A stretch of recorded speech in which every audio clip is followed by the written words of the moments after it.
Hey there, YouTubers. This is John Cleveland, real estate agent in the Tampa Bay area, once again with another episode of Journey with John. That's right, Journey with John. I bring you a daily vlog. I guess it's called a vlog, video blog, with motivational, inspirational readings from a book that I'm reading. So stay tuned. I'm going to be getting into it. Before I do, if you don't know who I am, my name is John Cleveland. I'm a real estate agent in the Tampa Bay area, and I love helping people design a lifestyle through buying and selling real estate. So if you know anybody who would benefit from my services, would you please let them know who I am in the Tampa Bay area. I'm on Instagram, I'm on YouTube, obviously, and I'm also on Facebook, John Cleveland Realtor. That's John Cleveland Realtor. So, guys, let me know if you like these videos, or I can switch it up and do different videos about any subject as long as it's appropriate. Yeah, I cuss on these videos, so appropriate depending on what I decide appropriate is. Anyway, tag, like, share, comment below, and please subscribe to this channel. So without further ado, let me get into it. So as you know, guys, if you've been watching the rest of my videos, I've been reading a book from my Amazon Kindle called The Daily Stoic. It's a book for everyday use, 365 all day long. I try to go by it, but let me get into it. So today's quote is, what we control and what we don't. Now, don't get it construed, whatever. Don't get it twisted. This isn't the same topic as before. It's similar, but it's different. So let me read. Some things are in our control, while others are not. Yes, we know that.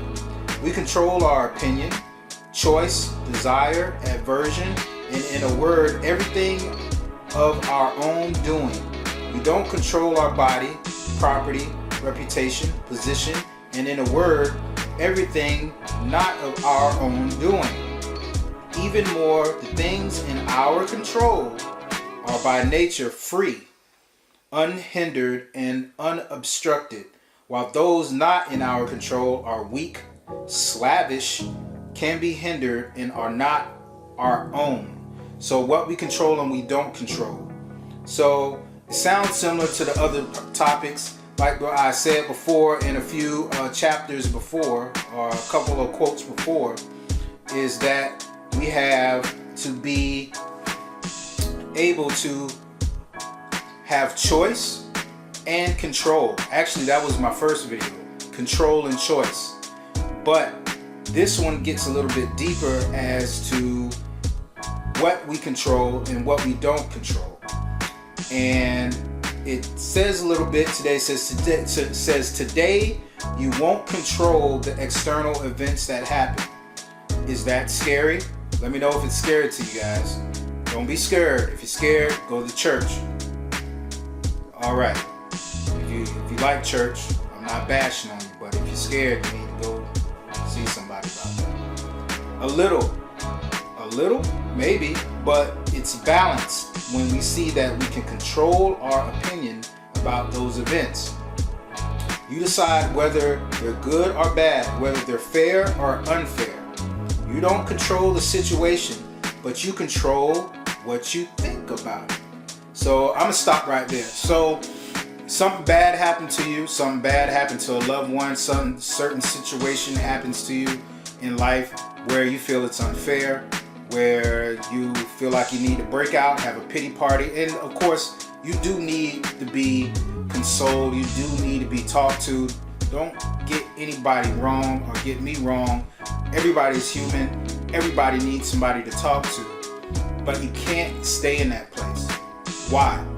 Because it will control your life for the rest of your life if you let it control you. So you got to stay in control, grieve, mourn, and then move on. Grieve, mourn, and move on.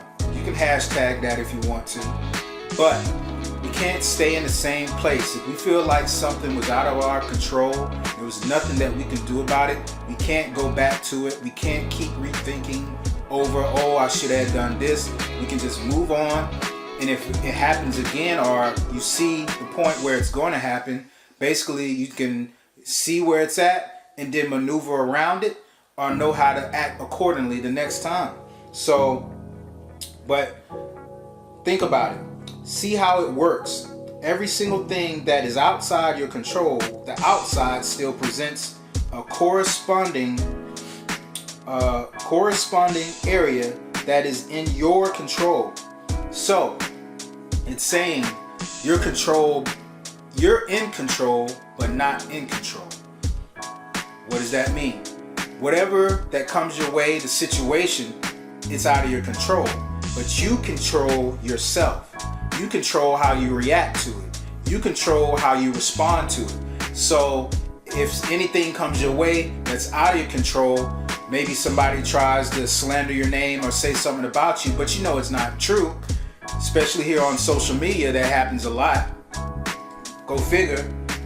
But you can control how you respond to it, if you want to respond to it at all. The best response is no response. Let me say that again. The best response sometimes is no response. You got people hating on you every day, writing down in the comments. And yeah, there are a lot of people that are going to do that to me. But I don't know a lot of these people. Matter of fact, 99% of these people I won't know. I'll never meet in my life.